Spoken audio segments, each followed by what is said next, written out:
About how far away was the schoolhouse from your place? 100 mile and 3/4. Under a mile and 3/4? Mile. A mile and 3/4. Cross country. Wow. How many kids were in the schoolhouse with you? 28.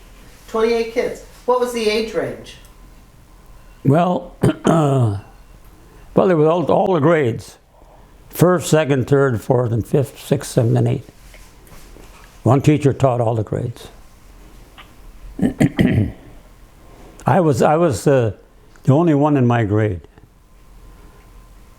And in seventh grade or grade below me, there was 2 people.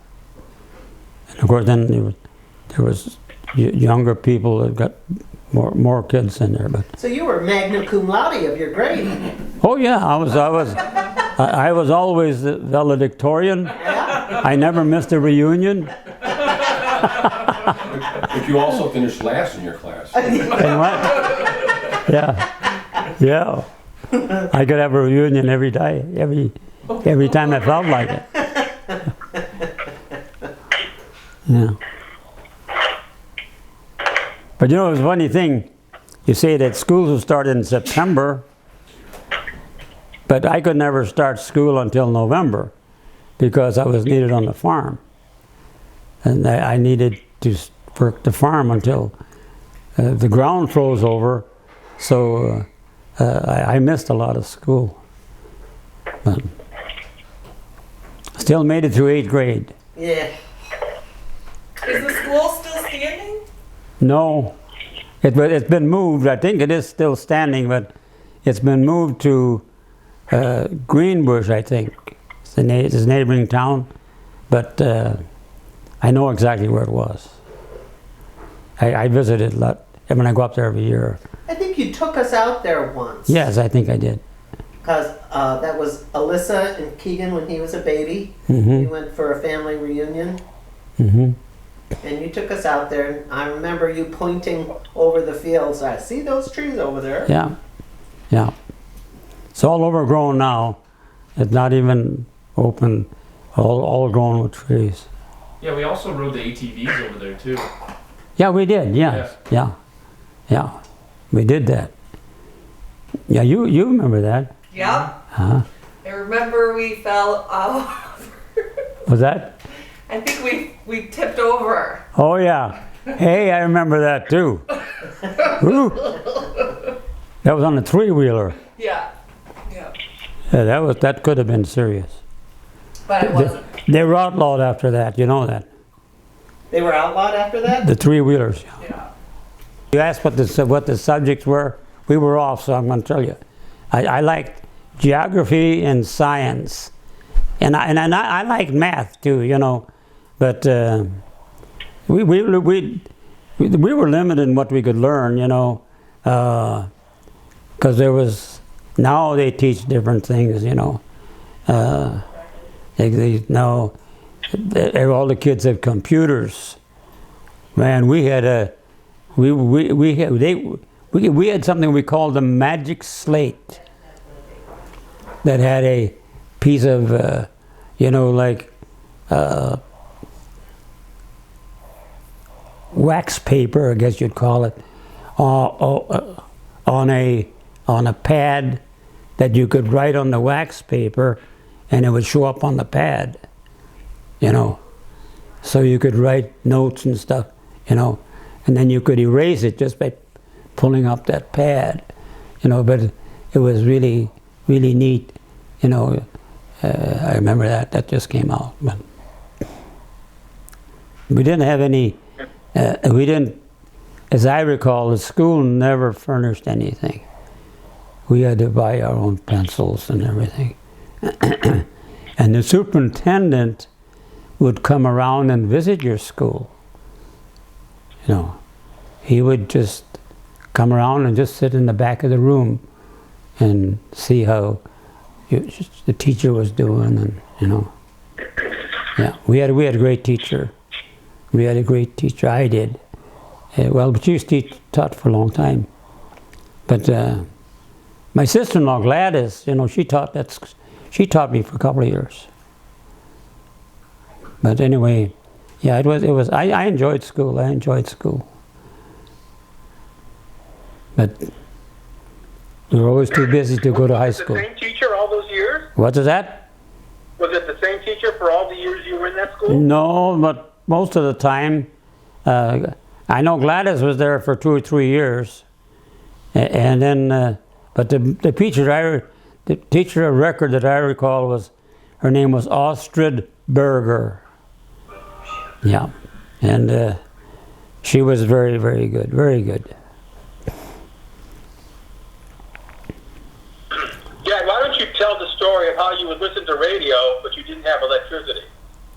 Oh yeah, we did a lot of things. You know, you remember radios? You've seen this RC Victor with the dog and the horn, big horn. Well, our first radio had a horn on it, a big horn, and it was about the size of a coffee table. You know. With a bunch of dials and stuff on it. As I recall, there were 6 dials, and it had 4 batteries, and one of them was a wet battery, you know, what we called acid battery. And so my brother Roy, he was pretty handy. He was very handy. He could do things that people wish they could. He did a lot of, he's got some of his stuff in the museum up there. Like he built a steam engine, 1/3 scale, that worked, and a thrashing machine that was 1/3 scale, and a sawmill that was 1/3 scale. And he could saw laths, you know, little pieces of, but he could just figure things out. And he built them all from scratch. And when he got this first steam engine built, they weren't going to let him, he didn't have a steam license, and he didn't have a high school education. So they wouldn't give him a license. So he couldn't operate it unless he had somebody there that had a steam license. Well, all the neighbors, all these neighbors, petitioned the state. They said, he knows more about steam than anybody here. He built the damn thing. Now he can't operate it because he doesn't have a high school education. They said, there's something wrong. And by God, he got his license. Yeah. And so now he could operate by himself. You know, but he'd go to fairs and stuff like that, set up his machinery, and he loved it. He loved doing that. And he could put the steam engine, this sawmill, and the thrashing machine all on the 2-wheel trailer.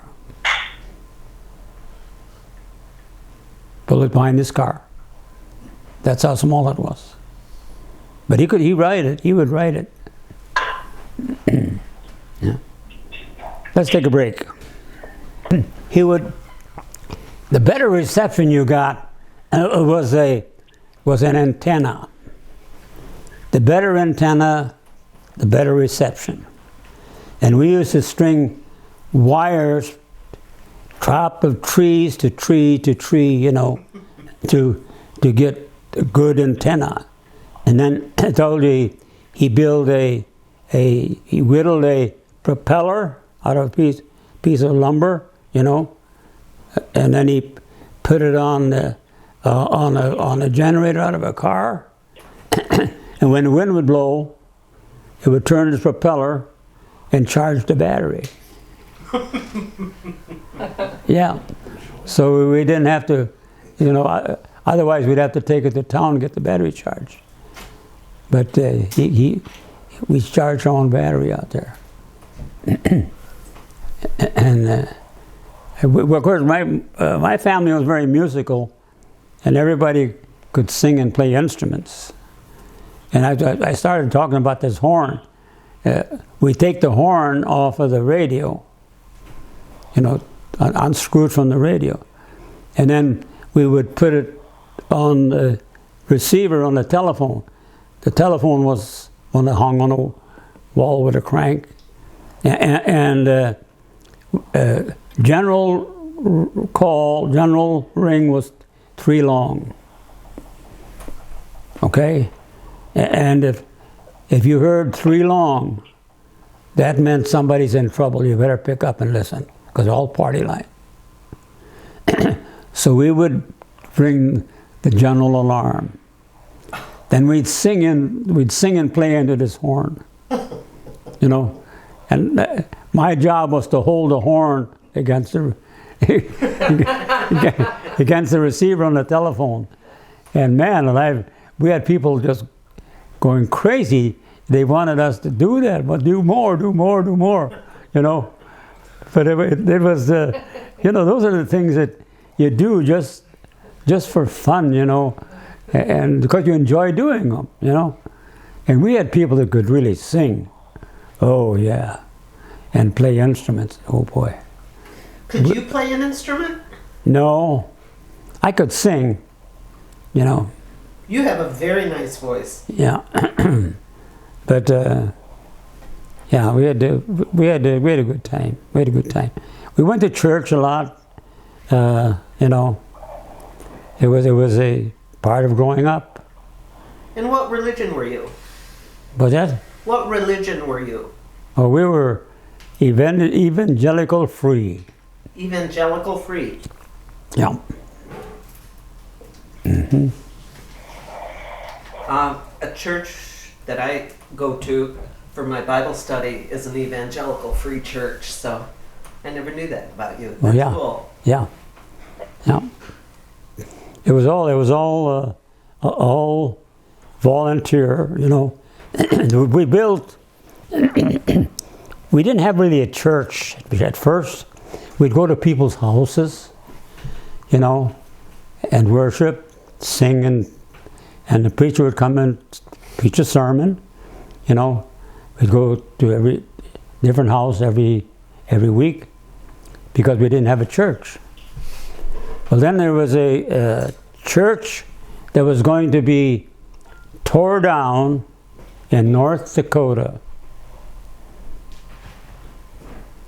So a bunch of the guys went out there, and even our preacher, his name was Arnie Hartmark, went out there and tore that church down board by board, and he marked every board, and they brought it back home and assembled it where it still stands today. Wow. That's amazing. About how many guys went?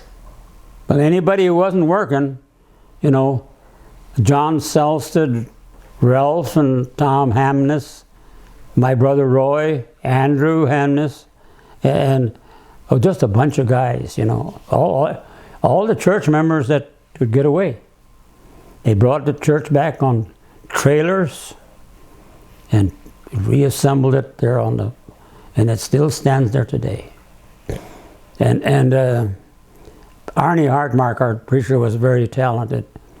And there was a altar sort of thing, you know, where there was above the stage, so to speak, you know, there was kind of a wall that went like this. And one Sunday we came to church. He had written in scroll, black scroll, "Behold, I come quickly." I'll never forget that. Are you there? Did you assemble a car or anything on top of a barn? Didn't you do something like that? No, they assembled a wagon, a big wagon with a hay rack on it, on top of the barn. Whose farm? Oh, one of the neighbors' farm. Did they know who did it? Oh, I'm sure he figured it out. Yeah. How many brothers did it take? Or how many boys did it take? Well, I know with Newman Johnson, the Flotten boys, probably Roy and Kelly, and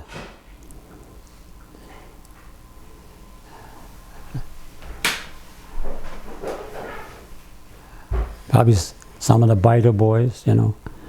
Well, they took it piece by piece, you know, and then assembled it up there on the peak of the barn. You were never called in to reassemble it down on the ground?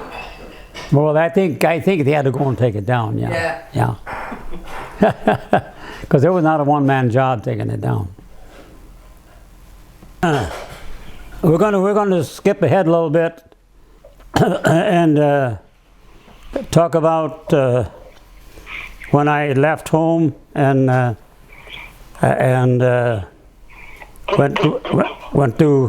went to Chicago to work and how I met Muffy and all that stuff. But anyway, are you both there? Can you hear? I can hear. Can you hear, Mark? I can hear you. Okay, good. Okay. Well, what year was that, Dad, when you went to Chicago? Be 1940. No, I left home in 1940.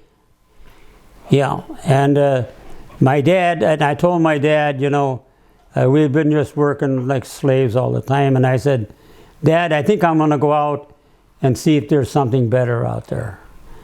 And I said, I just think there's a better life. He said, well, I don't blame you, he said. I don't blame you. And I said, I'm just going to take my chances. And he opened up his wallet and he gave me every dollar he had.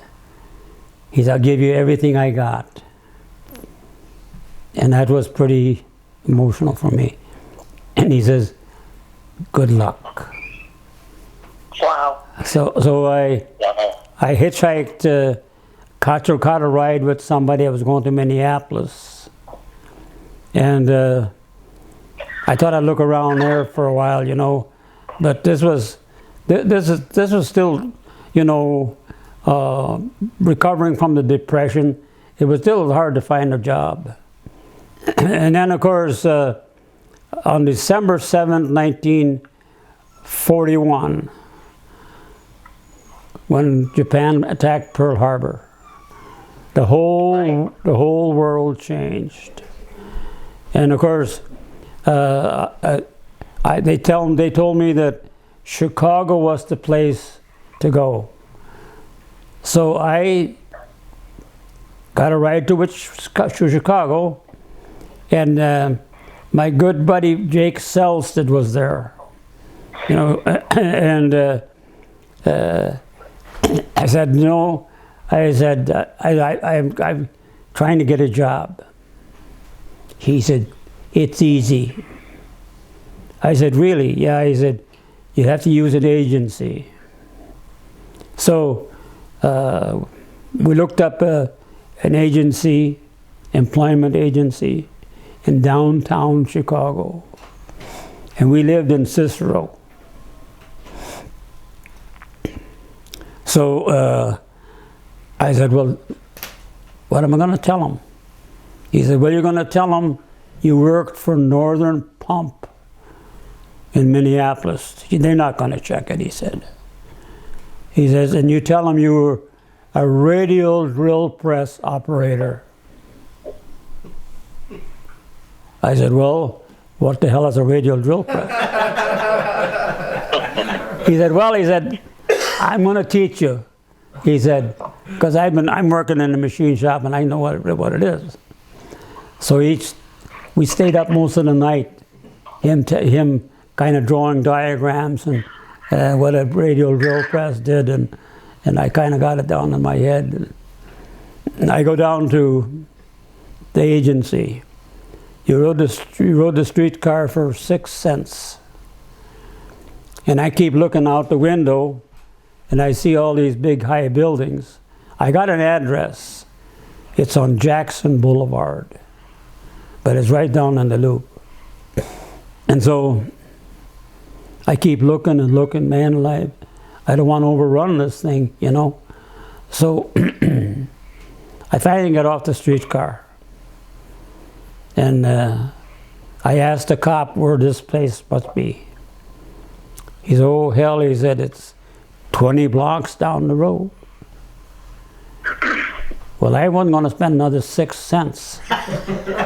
So I walked down there, half ran and walked, and I finally found the place.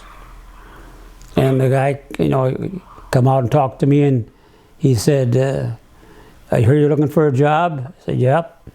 You're a radial drill press operator? I said, yep. He said, well, I got a job for you. I said, good. He said, it'll cost you $25. Now, that was my last $25. Really? Yeah. So I gave him the 25 bucks. And he gave me the address, 2135 West Carroll Avenue. I still remember. And so this was in 41. Yeah. So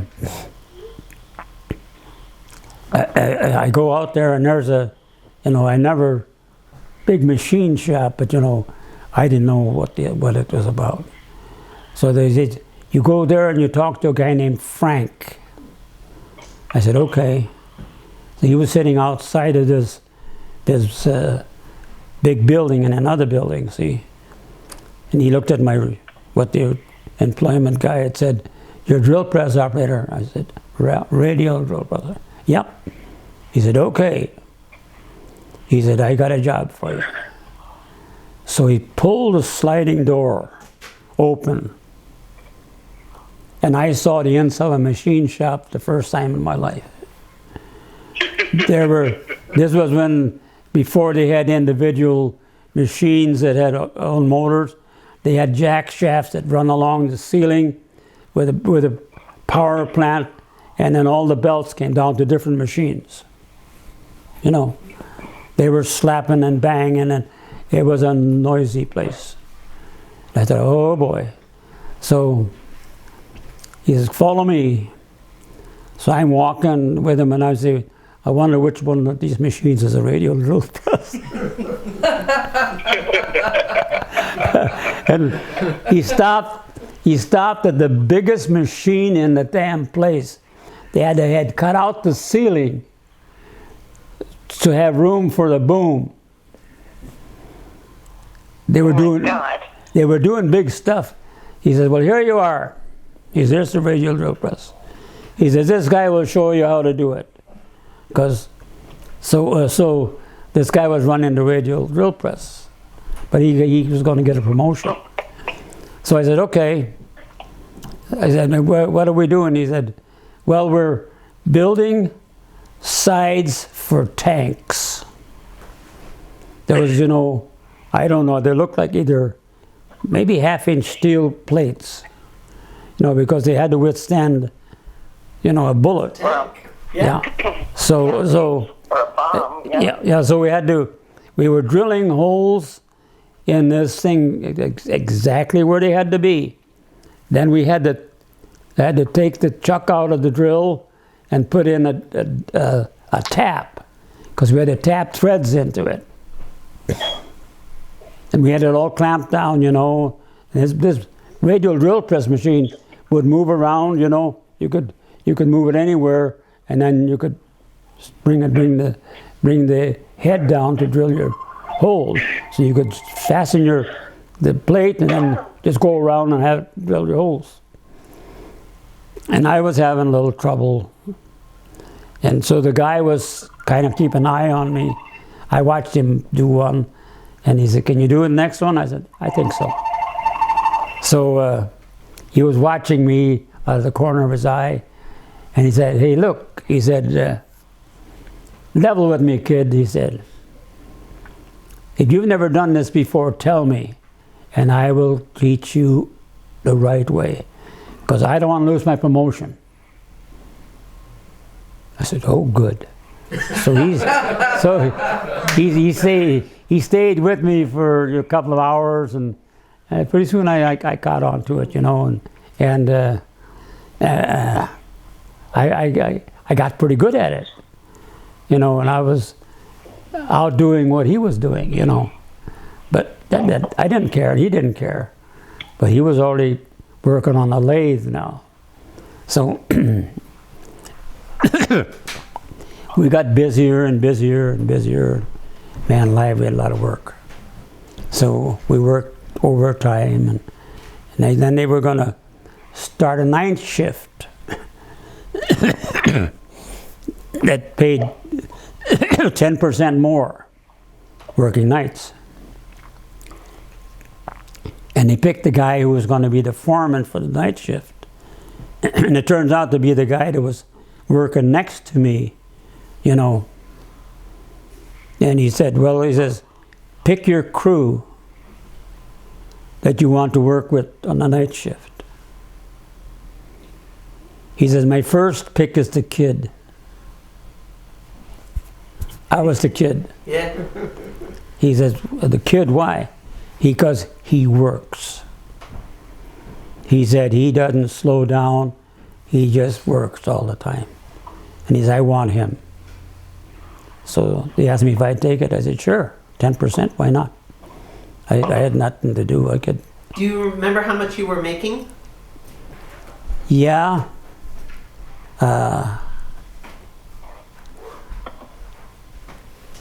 I'm thinking maybe 60 cents an hour. Wow. 66 cents an hour. Yeah, 66 cents an hour. When you went Yeah. to night shift. Yeah. So we went on a night shift.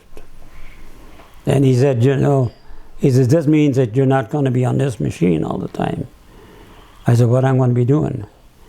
He said, I'm going to teach you how to run every machine in the place. So that wasn't really a great experience for me. And he really taught me a lot. And so I was putting money in the bank, and I used the Sears Bank on Kedzie and Arlington Avenue. It's a big Sears store, the main Sears store, biggest in the world, I guess. But they had a bank. So, and I lived in the YMCA right down the street. So I said, yeah, I'll start opening an account there. And that's where I saw Florence for the first time. She was a teller.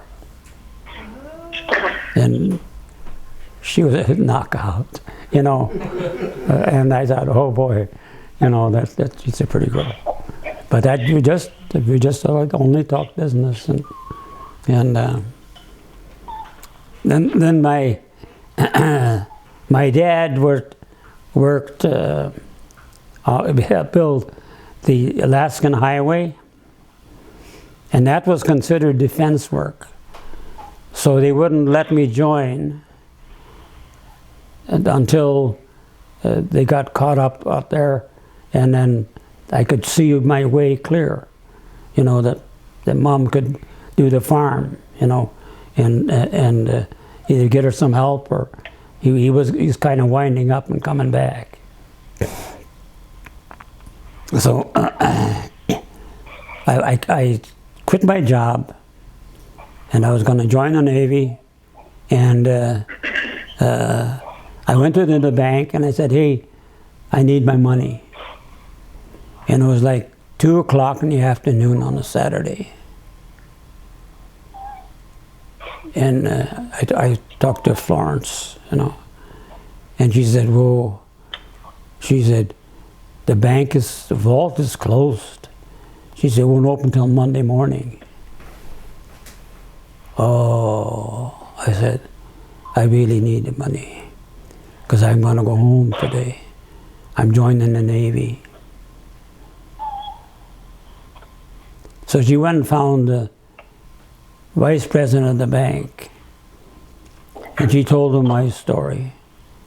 And he come and opened up the vault.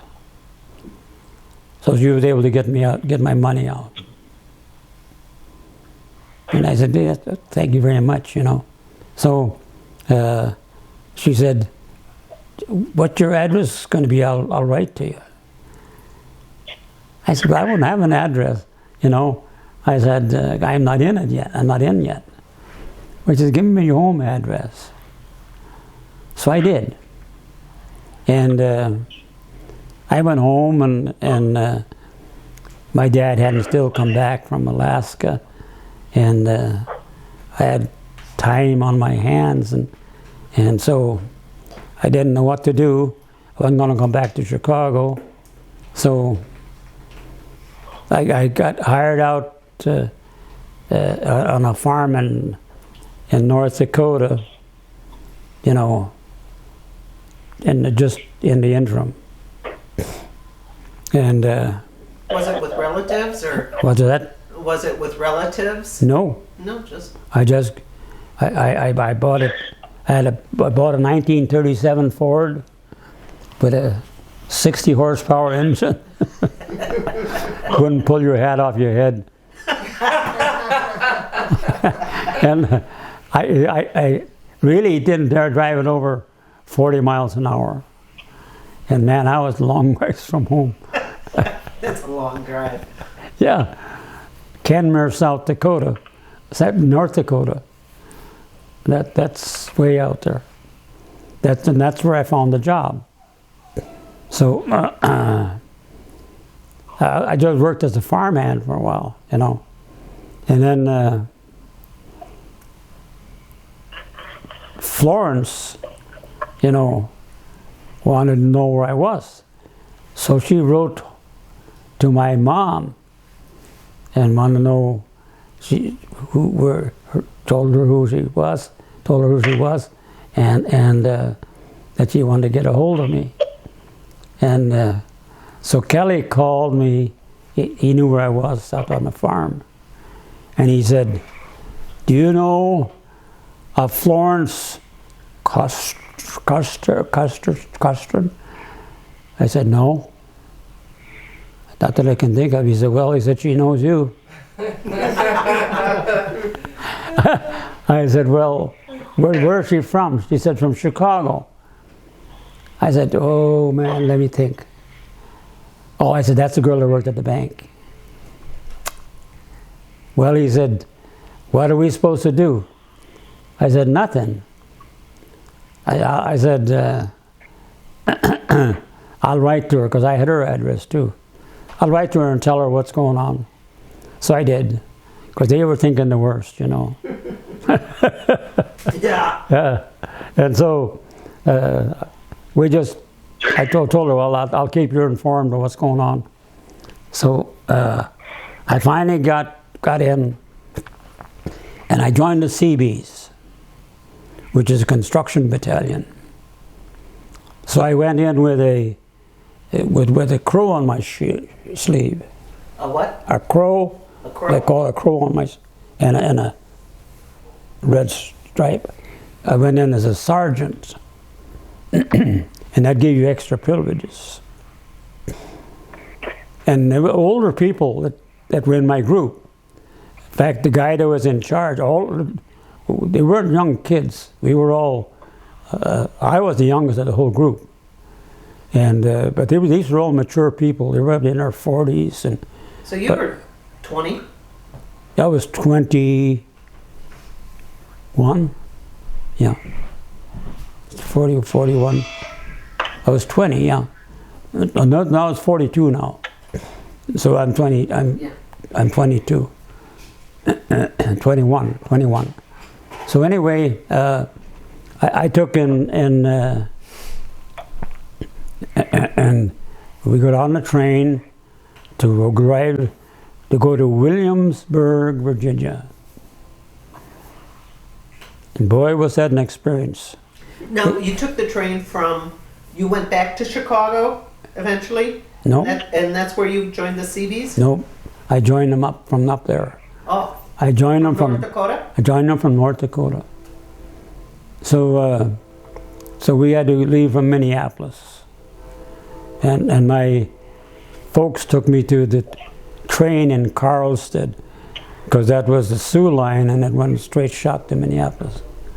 And so I got to Minneapolis, teamed up with my group, and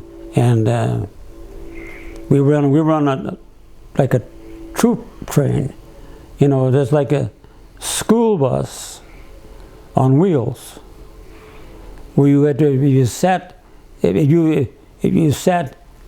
a guy alongside of you, and you wanted to turn you around, he'd have to turn too, because there was no room.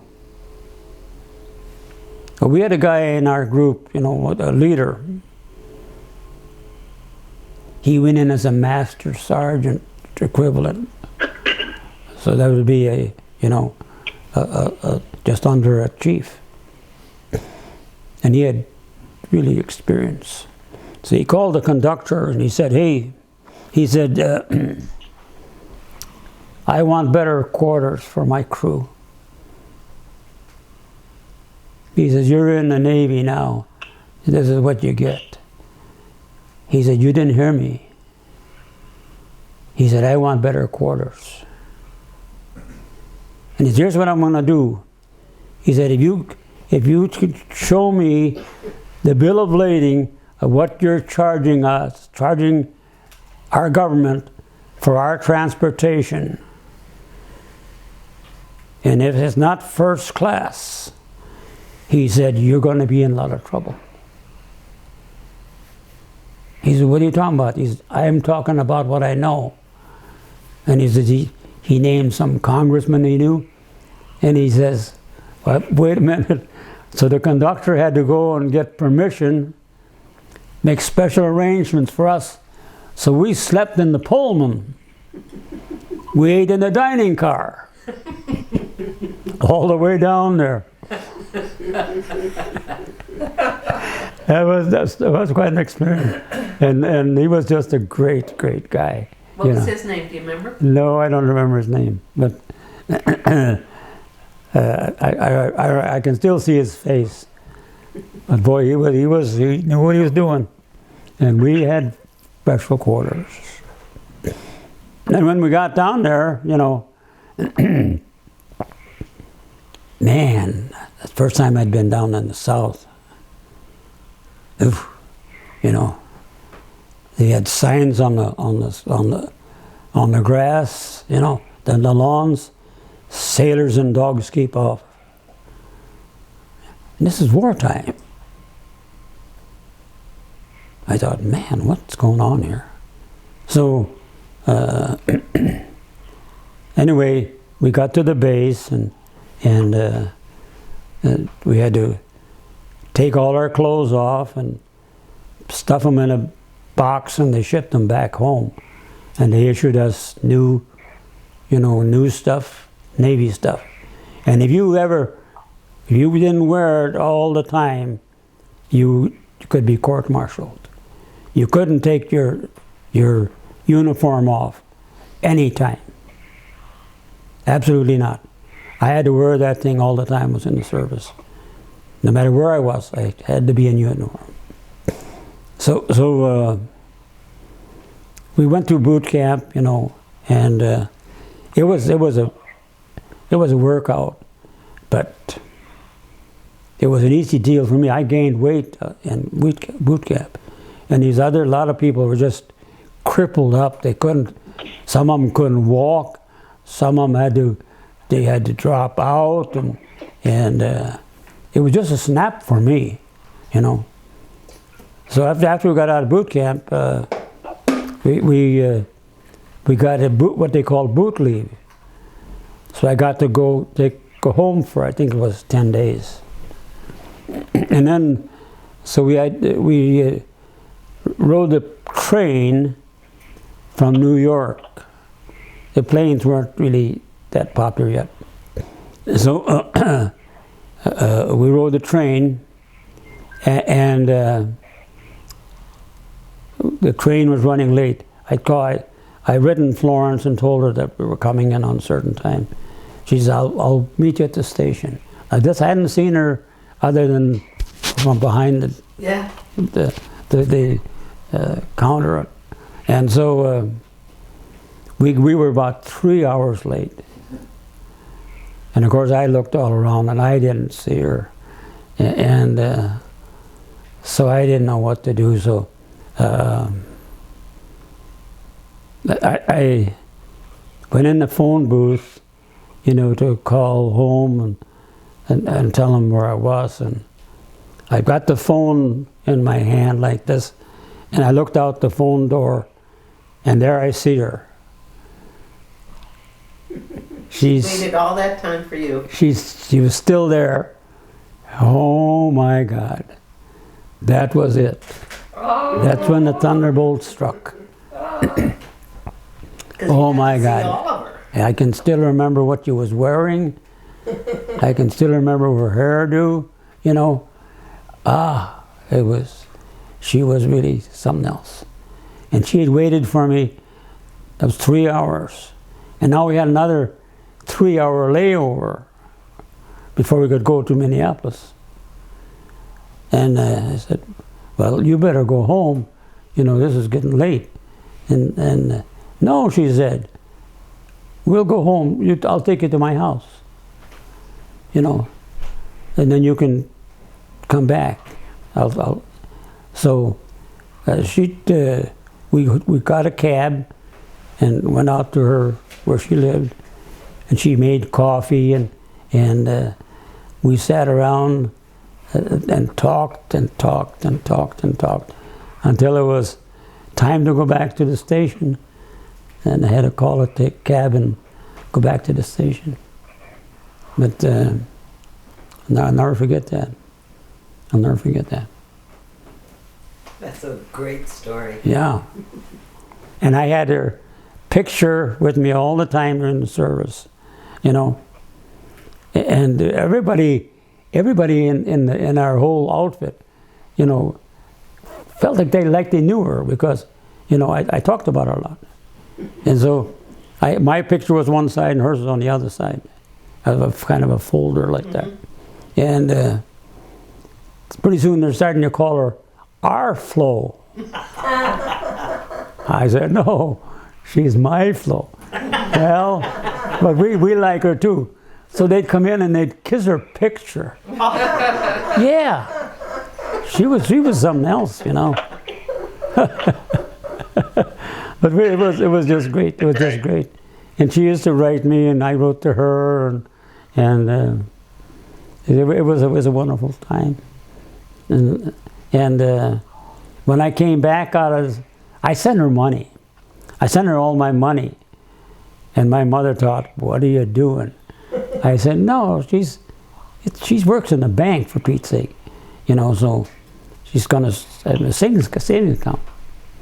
Yeah, but you don't know her, She might just leave with all your money. I said, nah, not her. Not her.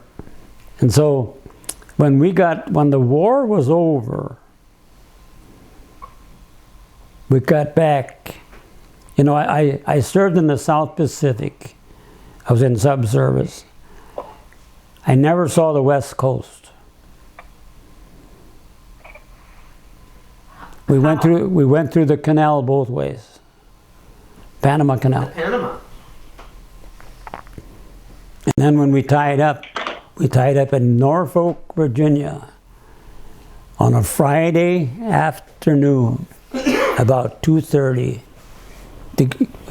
We weren't allowed to go to New York City with our warheads. Right, that would make sense. So we had to unload our torpedoes and all that stuff. And the dock workers were just going home for the weekend. And boy, we were all anxious to get home, So we all volunteered to unload our own ship. They said, I don't think you can do that. I said, well, what the heck? We've been working with these things all the time. We don't know what we're doing, So he said, I'll go see if I can get permission, the captain said. So he got permission for us to unload our own ship, all our own warheads. How many guys were on the ship? Well, I suppose I wasn't on a submarine, I was on a tender because we were the supply ship. So I suppose we had maybe a couple of 100, 200, 150 people. And so they didn't need all of us. So we drew straws about who had to work and who didn't have to work. And so I got the straw, I didn't have to work. But I knew some people, you know, in Richmond, because that was closer to Williamsburg. And but the other guys used to they'd go out in taverns and get drunk and everything. You know where I went? To church. Good for you. And I got to meet some wonderful people, just wonderful people. And so I still had this one family's phone number. So I called them and I told them what was going on, and they said, "Stay right there, we'll come and get you." So they come and got me and took them back to their home, and we just had the greatest time. And then when it was time to leave, they brought me back to the ship. And it was just a wonderful time. Then we went to New York City. Yep. Come around the Statue of Liberty. Talk about a wonderful sight. Oh, I was going to say, Oh. I bet you that was an incredible experience. That must have been thrilling. Pardon me? That must have been thrilling, Dad. Yeah, it was. It really was. We were finally on our way home, and man, when you saw New York City and the Statue of Liberty, you said, yeah, this is what we were fighting for. Yeah. You know? That's right. Yeah. And then we got on the train. Now the war was over, and I'm going on the train to Chicago, and train, no planes. So I took the train all the way home, you know, and so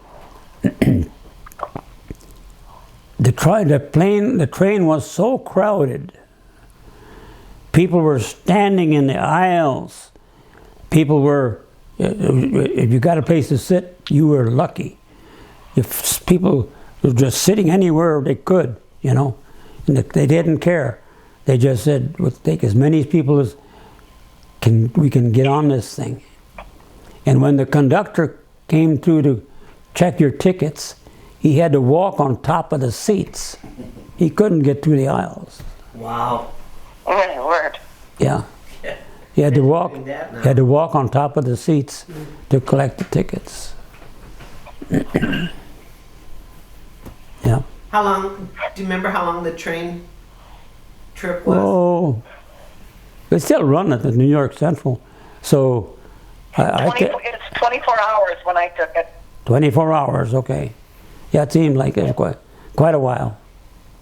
Yeah, but anyway, we got, and then of course, I forgot to tell you, I needed money when I was in Virginia, because I had sent her all my money.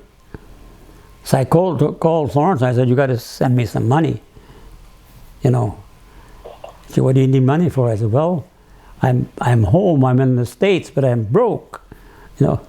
She said, "How much you need?" And I told her. So she wired me the money, and so I had a little cash. But it was kind of a. Was she waiting at the train station Oh in yeah. Chicago for you? Yeah, she was waiting at the train station. Yeah, she was. Yeah, I tell you what. And you went home to Diversey Avenue, No, right? no, Were they living in Diversey? no. I just stay on the train. Oh. But she met me at the depot.